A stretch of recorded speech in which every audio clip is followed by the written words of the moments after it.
Growing up is realizing that everybody is still getting money from their parents. Okay, your married friends, their parents help them with that down payment. Your poor friends, their parents are still paying for their cell phone bill or giving them money when they need it. Your creative friends, definitely getting money from their parents.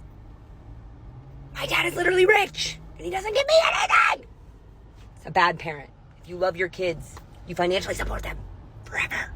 So I don't know how it is in your world, but I see this as absolutely true. I see more and more people being supported by their parents, whether they're still living with their parents into their 30s, or their rent or housing is being subsidized by their parents, or they're still on their parents' cell phone plan. Now, this is because of a couple reasons. One, affordability is at an all-time low, so a lot of people are struggling to even be able to make ends meet, and so folks who have parents who can actually help them are helping them along in life. And then number two is housing costs are so incredibly high in most parts of the country that a lot of people need this help in order to survive because they don't make enough money to cover costs.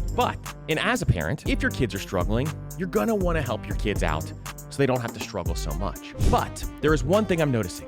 The folks who are getting a lot of help from their parents, meaning their parents are subsidizing a huge portion of their life, they typically do not push as hard as people who have to pay the rent and people who have to go out and make sure they make enough to survive. And typically those individuals, they begin to get comfortable with their situation. And so they live with their parents longer and a lot of times don't get as far ahead in their careers because they don't have to push as hard. And it's not just me saying this. The book, The Millionaire Next Door, talks about this. Folks who are millionaires have children who are financially independent. The study showed it over and over and over again. So the big key for most parents out there is to teach your kids how to handle and manage money, teach your kids how to grow their income and to thrive in any economy so that they can increase that income over time and start to reduce support as they get older. Hey, I'm no parenting expert. You could do what you want, but these are just my thoughts.